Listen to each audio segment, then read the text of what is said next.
기도하겠습니다. 전능하사 천지를 만드신 하나님 아버지를 내가 믿사오며 그 외아들 우리 주 예수 그리스도를 믿사오니 이는 성령으로 잉태하사 동정녀 마리아에게 나시고 본디오 빌라도에게 고난을 받으사 십자가에 못 박혀 죽으시고 장사한 지 사흘 만에 죽은 자 가운데서 다시 살아나시며 하늘에 오르사 전능하신 하나님 우편에 앉아 계시다가 거기로부터 산자와 죽은 자를 심판하러 오시리라. 성령을 믿사오며 거룩한 공교회와 성도가 서로 교통하는 것과 죄를 사하여 주시는 것과 몸이 다시 사는 것과 영원히 사는 것을 믿사옵나이다. 아멘.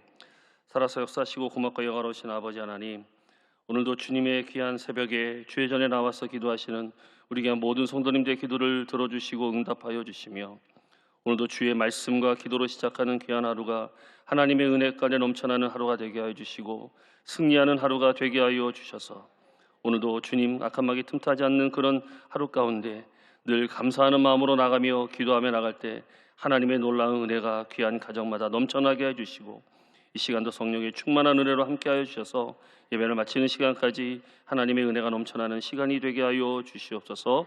예수님의 이름으로 기도드립니다. 아멘. 오늘 은혜 받으실 하나님의 말씀은 창세기 12장 4절에서 8절까지의 말씀입니다. 창세기 12장 4절에서 8절까지 말씀을 다 같이 봉독하겠습니다. 이에 아브라함이 야훼의 말씀을 따라갔고 롯도 그와 함께 갔으며 아브라함이 하란을 떠날 때 75세였더라. 아브라함이 그의 아내 사레와 조카 롯과 하란에서 모은 모든 소유와 얻은 사람들을 이끌고 가나안 땅으로 가려고 떠나서 마침내 가나안 땅에 들어갔더라. 아브라함이 그 땅을 지나 세겜 땅 모래 상수리 나무에 이르니 그때에 가나안 사람이 그 땅에 거주하였더라. 야훼께서 아브라함에게 나타나 이르시되 내가 이 땅을 내 자손에게 주리라 하신지라. 자기에게 나타나신 야훼께 그가 그곳에서 제단을 쌓고 거기서 베델 동쪽 산으로 옮겨 장막을 치니 서쪽은 베델이요 동쪽은 아이라. 그가 그곳에서 야훼께 제단을 쌓고 야훼의 이름을 부르더니. 아멘. 저는 오늘 믿음은 순종으로 시작한다라는 제목으로 잠깐 말씀을 나누도록 하겠습니다. 하나님이 아브라함을 부르신 까닭은 하나님의 꿈 때문이었습니다. 하나님의 사랑과 그 비전과 꿈 때문에 저와 여러분을 불러주신 줄 믿습니다. 하나님은 아브라함에게 내가 만약 내 말을 듣고 순종하면 나는 너에게 복을 주겠다라고 약속하셨습니다. 우리는 여기서 믿음에 하나님의 복과 약속이 있다는 사실을 우리가 알고 있습니다. 배우게 되는 것이고 하나님이 약속한 복은 세 가지죠. 큰 민족을 이루어 주겠고 내게 복을 주어 내 이름을 창대하게 하겠고 너는 복의 근원이 될 것이다 라고 아브라함에게 약속하셨습니다. 어쩌면 우리도 이 하나님의 말씀을 믿고 순종할 때 이 세 가지 복이 저와 여러분에게 임하게 될 줄 믿습니다. 그러기 위해서는 하나님의 뜻을 의심하지 않고 믿으셔야 됩니다. 그래야 우리에게 복이 임하고 그것을 통해서 우리의 믿음이 성장하게 될 줄 믿습니다. 그러면 믿음은 어떻게 생기는 걸까요? 첫째는 순종으로 시작하는 믿음이라는 겁니다. 오늘 보면 창세기 12장 4절에 그 해답이 있는데 이에 아브라함이 야훼의 말씀을 따라갔고 롯도 그와 함께 갔으며 아브라함이 하란을 떠날 때에 75세였더라. 이 4절에서 말씀하고 있는 것 중에 참된 믿음, 하나님의 말씀을 쫓아 순종하는 순간에 믿음이 생기기 시작한다는 것입니다. 그리고 아브라함이 야훼의 말씀을 따라갔고라고 오늘 4절에 시작을 하고 있습니다. 여러분 처음에는 어떻게 믿음이 생긴지 몰라요. 그렇죠? 교회 나오셔서 구원받고 믿음이 어떻게 생긴지 모르지만 그러나 오늘 4절의 말씀처럼 하나님의 말씀을 따라가고 순종하면 믿음이 생기게 될 줄 믿습니다. 믿음이 계속해서 자라나는 겁니다. 그리고 믿음은 순종하는 만큼 더 커지게 될 줄 믿습니다. 그리고 믿음은 행동하는 것만큼 자라난다는 것입니다. 갈대우르에 살던 아브라함에게 하나님이 나타나셔서 말씀하셨습니다. 근데 아브라함은 놀랍게도 한 번도 본 일도 없고 경험한 일도 없는 그 일을 순종으로 따랐다는 것입니다. 그 하나님의 말씀을 믿고 순종했다는 것입니다. 여기서부터 아브라함의 믿음의 여행이 시작된다는 것입니다. 여러분, 믿음과 대치되는 개념이 이성인데, 이성은 상식과 지식과 합리성, 경험의 바탕에서 만들어지는 것입니다. 그렇기 때문에 사람들은 이성에 의해서 판단하고 생각하려고 한다는 것이죠. 근데 하나님은 이성으로 믿을 수 없습니다. 하나님은 인간보다 더 큰 분이시기 때문에, 그리고 우리가 하나님을 이해할 수 없기 때문에, 따라서 이성으로는 하나님이 믿어지지 않고 잡히지도 않는 것입니다. 그럼 어떻게 되는가? 그냥 믿어야 된다는 것입니다. 이것이 믿음이라는 것이죠. 그리고 하나님이 말씀하시면 순종함으로 그 말씀을 믿을 때 이성이 확인시켜 준다는 것입니다. 하나님을 신뢰하고 그 말씀을 믿는 순간부터 믿음이 탄생되고 완성되고 순종하는 만큼 완성될 줄 믿습니다. 그렇기 때문에 믿음의 깊이는 순종의 깊이라고 이야기할 수 있습니다. 우리가 알고 있는 이성과 상식과 경험 같은 것은 도저히 이해할 수 없습니다. 하나님은. 근데 성경에 기록된 하나님의 말씀이기 때문에 저와 여러분이 순종하고 나갔기 때문에 이 자리에 앉아 계신 줄 믿습니다. 히브리서 11장 8절을 보면 믿음으로 아브라함은 부르심을 받았을 때에 순종하여 장래의 유업으로 받을 땅에 나아갈새 갈 바를 알지 못하고 나아갔으며, 이 히브리서 11장에 두 가지 표현이 나옵니다. 장래 유업으로 받을 땅에 나아갔다. 이것은 현재 받는 보상이 아니라 내가 미래 하나님이 약속해 주실 보상에 대해서 이야기하는 거고, 그리고 두 번째 갈 바를 알지 못하고 나갔다. 이건 순종이죠. 어디로 가는지 모르는, 아브라함이 하나님이 약속하신 그 땅이 어디인지 알았겠습니까? 아니라는 것이죠. 그냥 가라고 하시니까, 걱정하지 말고 그냥 가라니까 그 말씀에 순종하고 나갈 때 그의 믿음이 커진 줄 믿습니다. 우리도 하나님이 그냥 하라고 하시면 하셔야 될 줄 믿습니다. 두 번째로 말씀대로 따라가라는 것입니다. 4절에 보시면 아브라함과 롯이라는 인물이 나옵니다. 아브라함은 말씀을 쫓아갔고 롯은 사람을 쫓아갔던 사람입니다. 어떻게 보면 비슷하지만 두 사람은 전혀 다른 길을 걸어가게 되었다는 것이죠. 여러분, 믿음이 어느 때 들통나는 줄 아십니까? 위기가 올 때 들통이 납니다. 역경에 부딪힐 때 진짜 믿음을 가진 사람들은 진짜 감사하고 그것을 극복할 힘을 달라고 기도하고 하나님 앞에 하나님의 음성을 듣고자 애쓰고 기도합니다. 근데 가짜 믿음을 갖고 있는 사람들은 하나님이 보이지 않고 하나님의 음성이 들리지 않고 죽을 것만 같은 그 상황을 그냥 도망쳐버리는 것이지요. 거기서 역경이 왔을 때 참 믿음과 거짓 믿음이 나타나게 된다는 것입니다.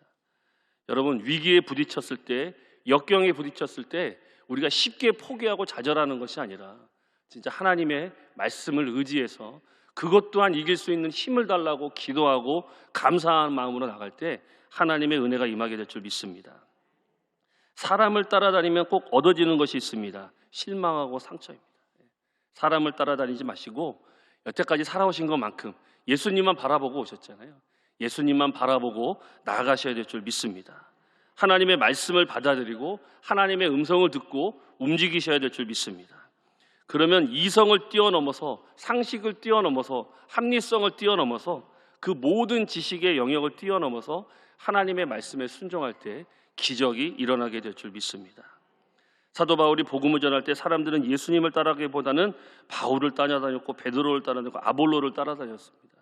그래서 사람들 사이에 분쟁이 생겼는데 고린도전서 1장 12절 13절에 보시면 내가 이것을 말하거니와 너희가 각각 이르되 나는 바울에게, 나는 아볼로에게, 나는 게바에게, 나는 그리스도에게 속한 자라 한다는 것이니 그리스도께서 어찌 나뉘었느냐? 바울이 너희를 위하여 십자가에 못 박혔으며 바울의 이름으로 너희가 세례를 받았느냐?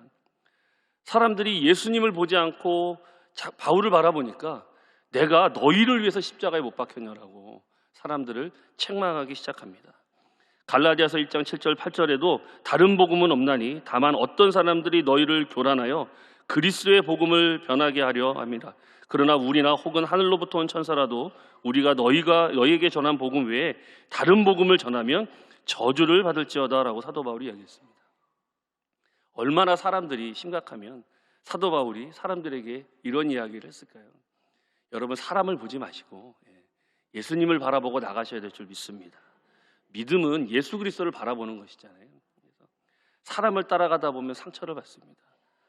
믿음은 하나님의 말씀과 예수님을 따라갈 때 하나님의 은혜가 임하게 될 줄 믿습니다. 또한 믿음은 세 번째로 끝까지 포기하지 않는 것입니다. 창세기 12장 4절 후반부에 보시면 아브라함이 하란을 떠날 때 75세였더라 라고 이야기하고 있습니다. 갈대아 우르에서 첫 번째 하나님의 음성을 들었습니다. 그리고 4절 마지막 부분에 갈대아 우르를 떠날 때가 75세라는 말을 하지 않고 하란을 떠날 때가 75세라고 이야기했다는 것이죠. 창세기 11장 31절 32절에 보시면 데라가 그 아들 아브람과 하란의 아들인 그의 손자 롯과 그의 며느리 아브라함의 아내 사레를 데리고 갈대아인의 우르를 떠나 가나안 땅으로 가고자 하더니 하란에 이르러 거기 거류하였으며 데라는 나이가 205세가 되어 하란에서 죽었더라. 처음에 다 같이 떠났어요. 아버지도 같이 떠난 거예요. 떠나다가 이주하다 보니 어느 한 곳에 머무르게 되었다는 것이죠. 근데 왜 온 가족이 다 떠났을까요? 하나님의 음성을 듣고 순종했기 때문에 가족이 다 순종했다는 거죠. 처음에 가나안 땅을 향해서. 근데 가기 전에 너무 좋은 땅을 발견한 거죠. 하란이라는. 그래서 그곳에서 머물게 되었다는 것이죠. 여러분, 우리가 휴게소에서 살진 않지 않습니까? 잠깐 머물고 가는 거잖아요. 여기서 잠깐 머물고 갔어야 되는데 거기에 거류하게 되었다는 것이죠. 거기가 종착역도 아니고 하나님이 말씀하신 이상의 땅도 아닌데 여러 가지 주변 환경 때문에 떠나지 못하고 하란에 머물러 있게 된 것입니다. 근데 아브라함은 고민 끝에 아버지를 떠나게 된 것입니다. 그리고 하란을 떠나서 믿음의 여행을 계속하기로 한 그 나이가 75세라는 것이죠. 그리고 그의 아버지 데라는 거기서 60년을 더 살다가 205세에 죽었더라고 이야기하는 것입니다. 여기서 믿음에 대한 두 가지 사실입니다. 인생은 오래 사는 것이 중요한 것이 아니라 믿음으로 사는 것이 중요하다. 그리고 도중 하차했더라도 다시 시작하는 것이 중요하다는 것이죠. 아브라함은 잠깐 머물렀지만 다시 하나님의 말씀을 기억해서 75세에 시작했다는 것이죠. 다시 시작했다는 것이죠. 다시 시작한다는 것은 믿음입니다. 그렇기 때문에 다시 시작은 늦은 나이가 없는 것입니다. 시작하는 나이가 바로 믿음인 줄 믿습니다. 내가 이제 나이 많아서 나이 먹었다고 교구에 너무 큰 어른이라고 그런 것이 아니라 시작하실 때 그것이 믿음인 줄 믿습니다. 아브라함은 비록 아버지를 떠나는 아픔이 있었지만 아버지의 말보다는 하나님의 말씀이 더 중요했다라는 것이죠. 하나님의 말씀을 더 중요하게 여기고 그 믿음의 여행을 계속할 수 있었고, 그리고 그 인생의 마지막에 하나님으로부터 어떤 칭호를 받습니까? 믿음의 조상이라는 칭호를 받지 않습니까? 내가 진짜 하나님의 말씀에 우리가 의지하고 나갈 때 하나님께서 저와 여러분에게 믿음의 조상이라는, 믿음의 큰 은혜라는 복을 주실 줄 믿습니다. 네 번째로 믿음의 장애물 고난입니다. 자, 그러면 믿고 이제 나간단 말이에요. 믿음으로 나가면 모든 일이 다 잘 될 것 같은데, 다 이루어질 것 같은데 아니라는 것이죠. 믿음으로 나가면 장애물을 만나게 되어 있습니다. 창세기 12장 6절에 보시면 아브라함이 그 땅을 지나 세겜 땅 모래 상수리 나무에 이르니 그때의 가나안 사람이 그 땅에 거주하였더라. 자, 믿음으로 나가서 그 땅을 통과해서 세겜 상수리 나무까지 가보니까 이제 하나님이 말씀하신 젖과 꿀이 흐르는 땅이라는 것이죠. 근데 그곳에 오랫동안 머물렀던 가나안의 원주민들이 있었다는 것입니다. 어떻게 보면 그 원주민들과 싸워야 되는 거거든요. 그리고 그 사람들을 어떻게 보면 몰아내야 되는 거고.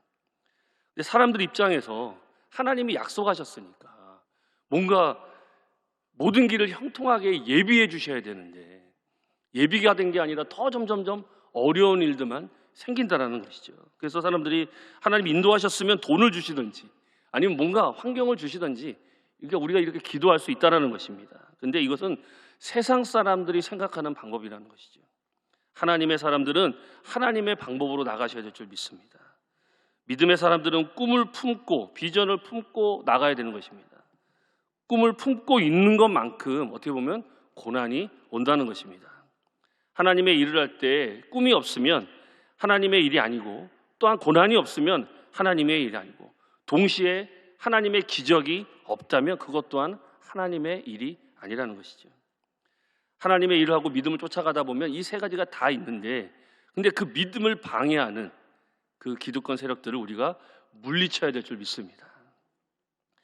근데 이 가나안 땅 원주민들, 오래전부터 그 땅에 살아온 사람들, 근데 그 가나안 원주민 입장에서 보면 굴러온 돌이 박힌 돌을 빼겠다는 거잖아요. 그렇죠?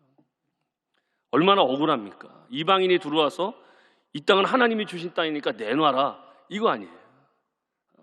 그러다 보니 전쟁을 하게 되고 싸우게 되고 피눈물 나는 전쟁과 투쟁. 여러분, 우리가 믿음 생활을 하다 보면 이런 피눈물 나는 영적 전쟁을 하게 된다는 것입니다. 거기서 승리하기 위해서 우리가 예수님을 바라보고 하나님의 말씀을 기억하셔야 될 줄 믿습니다. 하나님은 옥토의 승리의 깃발을 꽂게 하지 않는 것 같습니다. 그러나 우리는 늘 그런 것만 기대하잖아요. 평탄하고 형통한 것만 기대하시잖아요. 예수 믿으면 다 잘 될 것 같고 다 잘 풀릴 것 같고, 근데 그것보다는 막상 현실에 부딪히면 더 많은 힘든 일들과 어려운 일이 온다는 것입니다. 그것을 믿음과 말씀과 기도로 영적 전쟁 가운데서 승리하셔야 된다는 것입니다. 그것을 승리하기 위해서 우리는 하나님 앞에 그런 순종하는 믿음이 필요한 줄 믿습니다. 하나님의 약속을 믿고 순종하며 나가야 될 줄 믿습니다. 내가 생각하는 거, 이성으로 생각하는 거 생각하지 마시고 하나님이 원하시는 것이 무엇인가를 바라보고 하나님이 말씀하시면 그 하나님의 말씀대로 순종하고 나갈 때 승리하게 될 줄 믿습니다. 다섯 번째로 참된 믿음은 예배 가운데 머무는 것입니다. 아브라함이 가장 먼저 한 일은 자기에게 나타나신 야훼 하나님으로 인하여 단을 쌓았다는 것이죠. 우리가 따로 이제 믿음의 정의를 내려본다면 믿음은 하나님을 만나는 것이고 하나님을 만나는 순간에 제단을 쌓고 예배를 드려야 된다는 것입니다. 믿음을 가진 사람은 예배를 드립니다. 그리고 그 진짜 믿음을 통해서 예배 가운데 우리가 머물러야 된다는 것이죠. 우리의 삶이 예배의 삶이 돼야 된다는 것입니다. 얼마나 믿음이 있느냐 적냐 이게 중요한 것이 아니라 하나님을 위해서 일을 많이 했냐 안 했냐가 중요한 것이 아니라 내가 얼마만큼 예배 가운데 들어가고 나아가고 있는가. 예배는 무엇입니까? 하나님의 임재고, 또 오늘도 이 새벽 예배 나오신 이유가 하나님을 만나고 하나님의 은혜에서 응답받고 복을 누리기 위해서 이 자리에 나오신 줄 믿습니다. 예배를 드리고 또 기도하며 나갈 때 우리는 피곤하지 않습니다. 근데 자꾸 그 예배 가운데 우리가 더 깊이 들어가지 못하기 때문에 자꾸 불평불만이 생기고 감사가 안 나오는 것이죠. 예배 없이 일하는 사람은 오래가지 못하고 넘어진다는 것입니다. 창세기 12장 8절에 보시면 거기서 베델 동쪽 산으로 옮겨 장막을 치니 서쪽은 베델이요 동쪽은 아이라. 그가 그곳에서 야훼께 제단을 쌓고 야훼의 이름을 부르더니 라고 기록하고 있습니다. 하나님의 임재가 있는 곳이 예배를 드리는 곳인 줄 믿습니다. 예배가 있는 곳에 야훼의 이름이 있고 우리가 그 하나님의 이름을 높여드리는 것인 줄 믿습니다. 하나님의 이름을 선포하고 하나님의 이름을 높이고 하나님의 이름을 찬양할 때 우리에게 예배가 이루어진 줄 믿습니다. 또한 예배는 여러분 주일날 단순히 와서 그냥 예배하고 헌금하고 찬양하고 끝나는 것이 아니라 내가 일주일 동안 세상 가운데서 살아가면서 하나님의 은혜를 어떻게 누리고 하나님께 어떻게 살아갔고 그 은혜를 주일날 와서 그 예배 가운데 하나님 앞에 아뢰고 하나님의 은혜를 받고 선포하는 자리입니다. 내가 그 받은 은혜를 하나님께 아뢰고 또 하나님이 그것을 통해서 우리를 칭찬해 주시고 또 그것을 통해서 하나님이 우리의 삶 가운데 오셔서 그것을 통해서 우리가 더 은혜 받고 승리하고 믿음이 점점점 커지는 것인 줄 믿습니다. 야훼의 이름이 무엇입니까? 예수 그리스도. 모든 이름 위에 높임을 받으시고 존귀와 찬양과 영광을 받으시기에 합당하신 그분의 이름을 우리가 높여드리고 찬양하는 것입니다. 그렇기 때문에 여러분의 삶 가운데 영혼 가운데 하나님의 이름을 외치시고 하나님의 은혜가 넘쳐나시기를 예수님의 이름으로 부탁을 드리겠습니다. 저와 여러분의 영혼이 예수 그리스도의 이름 앞에 무릎을 꿇고 참된 예배를 드릴 때, 기도하며 나갈 때 하나님의 은혜가 임하게 될 줄 믿습니다. 그래서 성령의 놀라운 능력의 기름 부으심이 임하게 될 줄 믿습니다. 그리고 우리의 삶에 많은 기적들이 전 나타날 거라고 믿습니다. 그냥 하나님이 말씀하시면 아멘하고 순종하셔야 될 줄 믿습니다. 하나님의 말씀을 그냥 믿고 따라가면 비록 지름길은 아니지만 내가 생각했을 때는 내 이성으로 생각했을 때는 이 길이 지름길인 것 같은데 하나님이 말씀하시는 건 이렇게 가라는 거죠. 근데 이렇게 가면 너무 멀리 가는 것 같고 이렇게 가면 빨리 가는 것 같고 근데 근데 어떤 길로 가시겠습니까? 빨리 가는 것보다 하나님이 말씀하시는 길로 따라가다 보면 하나님께서 우리에게 놀라운 은혜와 기적을 베풀어 주실 줄 믿습니다. 오늘 하루 진짜 하나님 앞에 나오셔서 감사하는 하루가 되셨으면 좋겠고, 또 여러분이 가지고 오신 모든 기도 제목들을 하나님 앞에 아랠 때 오늘 저와 여러분의 삶이 예배의 삶이 되고 은혜가 넘쳐나고 승리가 있게 되고 기적이 일어나게 될 줄 믿습니다. 순종하는 믿음을 가지시고 오늘 하루 여러분에게 하나님이 말씀하시면 그냥 그 말씀대로 살아가실 때 하나님의 놀라운 은혜가 임하게 되시기를 예수님의 이름으로 부탁을 드리고 축원을 드리겠습니다. 기도하겠습니다. 하나님, 오늘 주님의 은혜 가운데 함께하여 주시고 인도하여 주셔서 성령의 능력으로 함께하여 주심을 감사드립니다. 오늘 그 말씀을 붙잡고 믿음으로 순종하며 나갈 때 우리의 삶에 놀라운 은혜와 성령의 충만함이 가득하게 하여 주시옵소서. 승리가 있게 하여 주시옵소서. 감사가 넘쳐나는 하루가 되게 하여 주시옵소서. 예수님의 이름으로 기도드립니다. 아멘. 하늘에 계신 우리 아버지여, 이름이 거룩히 여김을 받으시오며 나라가 임하시오며 뜻이 하늘에서 이루어진 것 같이 땅에서도 이루어지이다. 오늘 우리에게 일용할 양식을 주시옵고 우리가 우리에게 죄 지은 자를 사하여 준 것 같이 우리 죄를 사하여 주시옵고 우리를 시험에 들게 하지 마시옵고 다만 악에서 구하시옵소서. 나라와 권세와 영광이 아버지께 영원히 있사옵나이다. 아멘. 오늘